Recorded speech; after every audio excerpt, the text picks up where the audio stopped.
आता सुरुवात करूयात आजच्या दुसऱ्या महत्वाच्या विषयाची।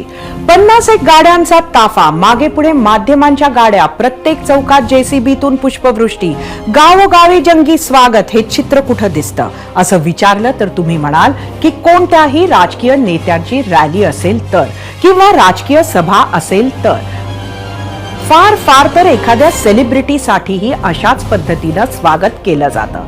मात्र सध्या राज्यात एका व्यक्तीचं असं स्वागत होतंय, त्याचं नाव आहे मनोज जरांगे पाटील। संपूर्ण मराठा समाज हा मराठा आरक्षणाच्या मुद्द्यावरून मनोज जरांगे पाटलांच्या पाठीशी उभा असल्याचं हे चित्र आहे। पण अशा वेळी अनेक दशकं मराठा समाजाला समाज म्हणून एक वेगळी अस्मिता आणि एक वेगळा धर्मच देणारे मराठा सेवा संघाचे संस्थापक अध्यक्ष पुरुषोत्तम खेडेकर यांनी मात्र आज मराठा समाजाचेच कान टोचले असं म्हणावं लागेल। नक्की काय म्हणालेत पुरुषोत्तम खेडेकर? मराठा समाजाने अहंकारापोटी काही चुका केल्यात, त्या काळी ओबीसी होण्यात त्यांना कमीपणा वाटायचा, म्हणून त्या काळी अनेकांनी कुणबी म्हणून नोंदी केल्या नाहीत। कुणबी हा शब्द मराठा शब्दाच्या मानाने कमी मानला जातो।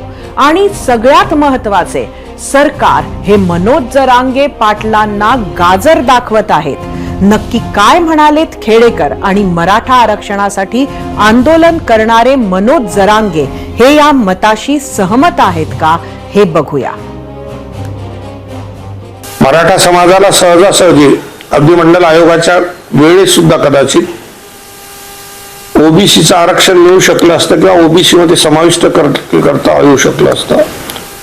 त्यावेळेस काही मराठा संघटनांनी, काही मराठा व्यक्तींनी किंवा नेत्यांनी ओबीसी होणं म्हणजे कमीपणाचं आहे किंवा मागासलेपणाचं आहे, हलकेपणाचं आहे, अशा अहंभावातून, अहंकारातून किंवा अतिशय अज्ञानातून इन जनरल सर्वच आरक्षणाला विरोध केला। जसा संघटनांचा विषय आहे तसंच मराठा समाजातील राजकीय नेते 80-90च्या दशकात जे कोणी होते त्यांनी सुद्धा मंडल आयोगासमोर साक्ष देऊन मराठा समाजाला ओबीसी मध्ये समाविष्ट करावे अशी मागणी केली नाही किंवा पुरावे दिले नाही। आणि त्यामुळे हा विषय त्यावेळेस सहज शक्य असताना कोणी गांभीर्याने घेतला नाही, हा महत्वाचा भाग आहे। तेच तर झालं ना, त्यावेळेस त्यांना काय झालं तर कोणाला माहित। आता आम्हाला यांना द्यायची वेळ आली ना, आता आम्ही झुंजतोच आता द्या द्या द्या द्या म्हणून। त्यावेळेस ते जर थोडे हुशारी दाखवली असती तर ते साहेब म्हणते ते काही चूक नाही ना, त्यावेळेस हुशारी दाखवली असते। आज आम्हाला यांना द्यायची गरज नसती पडली। आज सगळा समाज रस्त्यावर आहे आज त्यांच्या एका जणाच्या त्या चुकीमुळं। मग आता त्यांनी चूक केली, सरकारने दुरुस्त करायला पाहिजे ना। चला त्यांची चूक झाली होती, पण ओबीसी तर समाविष्ट आहे मराठा समाज, मराठा आणि कुणबी एकच आहेत, देऊन टाका यांना। आता जर साहेब एवढं सांगते तर सरकारनं किमान एवढं तर लक्षात घेतलं पाहिजे ना आता की आहेतच मराठा आणि कुणबी एकच। त्यावेळेस एखाद्या चुकीमुळं कशाला मुर्दे पडून द्यायचे मराठ्यांच्या पोराची, फाशी घ्यायला लागते एका टक्क्यावर उठल्या तर। हे सरकारनं आता जाणून घेतलं पाहिजे, हे मत आमचं, आणि द्यावं। मोरारजी देसाई पंतप्रधान असताना मंडल आयोगाची स्थापना झाली। बिहारमधील खासदार बीपी मंडल यांच्या नेतृत्वात स्थापन झालेल्या आयोगानं 1989 साली आपला अहवाल दिला। त्यानुसार देशात सगळ्या धर्मांमध्ये मागासलेल्या एकूण 3,500 पेक्षा जास्त जाती आहेत। यातल्या सगळ्यांना सरकारी नोकऱ्यांमध्ये 27% आरक्षणाची शिफारसही होती। 7 ऑगस्ट 1990 रोजी पंतप्रधान व्हीपी सिंहांनी मंडल आयोगाच्या शिफारसी स्वीकारल्या आणि देशात आरक्षण लागू झालं। त्याला जोरदार विरोधही झाला होता। आता हा इतिहास आज सांगण्याची गरज का पडली आहे? तर पुरुषोत्तम खेडेकरांनी सांगितल्याप्रमाणे जेव्हा मंडल आयोगाचं काम सुरू होतं तेव्हा राज्यातल्या मराठवाड्यातील मराठा नेत्यांनी कुणबी होण्यास नकार दिला होता। हा दावा खेडेकरांनी केलाय। त्यांच्या याच दाव्यावर होता आपला आजचा दुसरा प्रश्न। तो प्रश्न आपण बघूया आपल्या पोल सेंटरला। आजचा प्रश्न होता, मराठा समाजानं अहंकारामुळे कुणबी नोंदी टाळल्या, पुरुषोत्तम खेडेकरांच्या मताशी सहमत आहात का? तुम्हाला सांगायचं होतं होय किंवा नाही.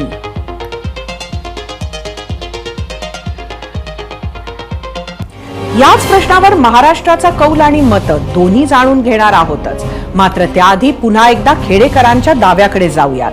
बुलढाण्यात एबीपी माझाशी बोलत असताना सरकारलाही इशारा मनोज जरांगेंनी दिलाय. तो म्हणजे महाराष्ट्र सरकारला वाढीव आरक्षण देण्याचे अधिकार नाहीत. सरकारनं मनोज जरांगे पाटील यांना गाजर दाखवलं आहे. मात्र सरकारनं 40 दिवसांनी आरक्षण दिलं नाही तर राज्यात दंगल सदृश्य परिस्थिती निर्माण होईल. राज्यातील कायदा आणि सुव्यवस्था बिघडली तर राज्य सरकार जबाबदार राहील असं म्हणत असतानाच मराठा समाजाविषयी आणखी एक भाष्य केलं. जेव्हा विदर्भातील मराठ्यांना ओबीसीत स्थान मिळालं, उत्तर महाराष्ट्रातील मराठ्यांना ओबीसीत स्थान मिळालं, तेव्हा मराठवाडा मात्र काही प्रमाणात या ओबीसी आरक्षणापासून दूर राहिला. तो मराठवाडा आता का ओबीसीतून आरक्षण मागतोय त्याचीही कारणं पुरुषोत्तम खेडेकरांनी स्पष्ट केली.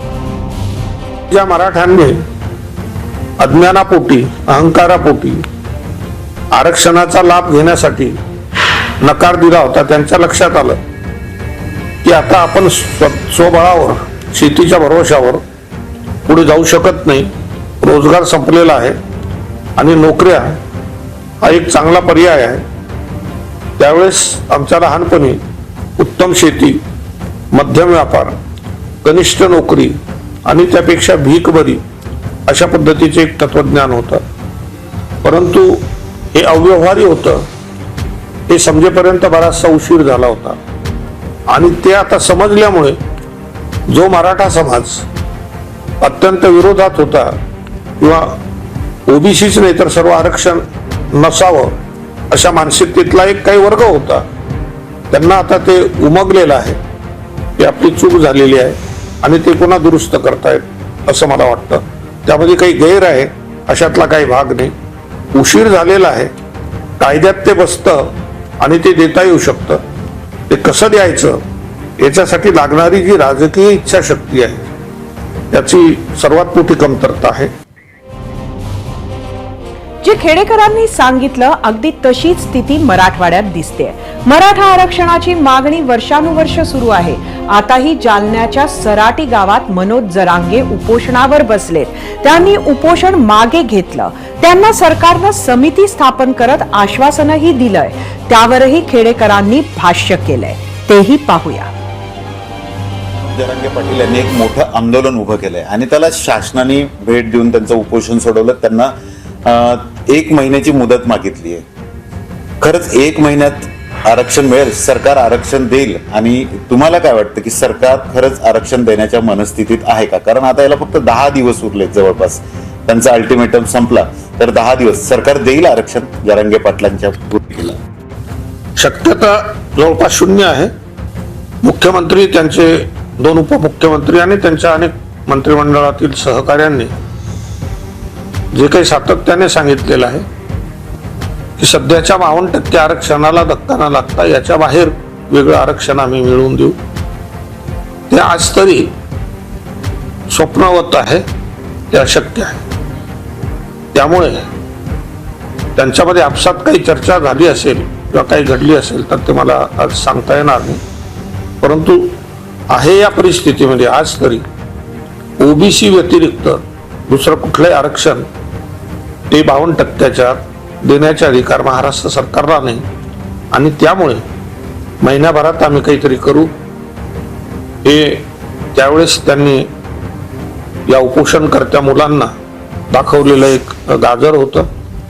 आणि एस्किमोच्या त्या मासाच्या तुऱ्यासारखं ते आज शेवटी मराठा समाज त्यामध्ये गुंतून गेलेला आहे. जे काही सध्या त्यांचा जागरणाचा कार्यक्रम सुरू आहे ते सरकारवर एक दबाव आणण्यासाठी चालूच ठेवावं लागणार आहे. पुरुषोत्तम खेडेकरांच्या याच वक्तव्याला धरून आम्ही मनोज जरांगेंना प्रश्न विचारला. त्यावर जरांगे काय म्हणाले ते आधी पहा. तुम्ही सरकारला मुदत दिलेली आहे ती महिन्याभराची होती, त्यात तुम्ही पुन्हा 24 तारखेपर्यंत म्हणजे 14+10 24 तारखेपर्यंत मुदत देणार आहात आणि 23 तारखेपर्यंत ही जी समिती आहे ती मराठवाड्यातच आहे. मग एका दिवसात तुमच्या मुदतीच्या आत हे आरक्षण देणं शक्य आहे का असं तुम्हाला वाटतं का? कारण समिती तर 23 तारखेपर्यंत इथंच आहे. शक्य आहे, कारण त्यांना शक्य नसतं, त्यांनी आमच्याकडून वेळ घेतला नसता. आता त्यांनी वेळ घेतला, त्यांना आरक्षण द्यावं लागणार आहे. कारण मराठा समाज रात्रंदिवस जागा आहे. म्हणून सरकारनं एका दिवसात काम ते होतंय. सरसकट महाराष्ट्रातल्या मराठा समाजाला कुणबी प्रमाणपत्र तुम्ही द्या आणि ते तुम्हाला द्यावंच लागते. त्याशिवाय मात्र आम्ही हटत नाहीत. आणि आंदोलनाच्या बाबत तुम्ही विचारलंय पुढं काय, पुढं आम्ही मंडप खाली ठेवलाच नाही ना. मराठा समाजाला मी शब्द दिलेला आहे, मराठा समाजाची मरेपर्यंत गद्दार करणार नाही. जरांगेंचं हे उत्तर म्हणजे आंदोलनाचा इशाराच म्हटलं पाहिजे. हे आंदोलन गेल्या वेळी सरकारला झेपलं नव्हतं, त्यामुळे आता तर थेट मराठा समाजाच्या नेत्याच्या भूमिकेत आलेल्या जरांगेंनी जर परत उपोषण आंदोलन केले तर सरकारसमोर नक्की काय ऑप्शन्स आहेत हे आता सांगणे कठीण आहे. तसेच हळूहळू जरांगेंना दिलेलं 40 दिवसाची मुदत आता 18 दिवसावर आली आहे. नक्की सरकारकडे काही प्लॅन आहे का? नाही तर परत तीच अडचण होणार असं दिसतंय. त्यात 100 एकर शेत जमीन रिकामी करून जरांगेच्या एका भव्य सभेची तयारी त्यांच्याच उपोषण झालेल्या स्वगावी अंतरवाली सराटी येथे 14 तारखेला होणार आहे. त्यामुळे ही सभा विशेष राहणार, काहीतरी वेगळी घोषणा करणार असे मराठा समाजाला अपेक्षित आहे. तूर्तास वेळ झाली आहे आजच्या दुसऱ्या प्रश्नावरच्या प्रतिक्रिया पाहण्याची आणि त्यासाठी जाऊयात आपल्या मीडिया सेंटरला. आपण प्रश्न विचारला होता, मराठा समाजानं अहंकारामुळे कुणबी नोंदी टाळल्या, पुरुषोत्तम खेडेकरांच्या मताशी सहमत आहात का? विनायक मुंबईहून एक्सवर, निजामकालीन विशिष्ट कारकुनांनी मराठा समाजाविषयी आकस धरून त्यांच्या नोंदी केल्या. युट्यूब वरून विष्णू पाटील, होय हे खरे आहे, आजही त्याच मताला चिकटून असणारे बलाढ्य नेते आहेत. फेसबुक वरून राहुल लोणीकर, अहंकारामुळे नाही, सामान्य मराठ्यांच्या अज्ञानामुळे आणि दूरदृष्टीचा अभाव, नेत्यांवरचा आंधळा विश्वास. फेसबुक वरून सोपान सपकाळ, होय सहमत आहे. इंस्टाग्राम वरून संतोष देशमुख, अहंकारामुळे नसून आरक्षणापासून काय फायदे होतात याची माहिती नसल्यामुळे समाज आरक्षणापासून वंचित राहिला. पुरुषोत्तम खेडेकरांनी मराठा आरक्षणावर केलेल्या वक्तव्यावर आपण विचारला होता आजचा दुसरा प्रश्न. ब्रेक आधी त्याच प्रश्नावरच्या प्रतिक्रिया आपण पाहिल्या होत्या. आता वेळ झालीये पोल सेंटरला जाण्याची आणि महाराष्ट्राचा कौल पाहण्याची. आजचा आपला प्रश्न होता, मराठा समाजानं अहंकारामुळे कुणबी नोंदी टाळल्या, पुरुषोत्तम खेडेकरांच्या मताशी सहमत आहात का? एकूण 25,000 मतं युट्यूबवर 82% लोकांनी होय म्हटलंय, 18% लोकांनी नाही म्हटलंय. इंस्टाग्रामवर 3,500 मतं, 63% लोकांनी होय म्हटलंय, 37% लोकांनी नाही म्हटलंय. एक्सवर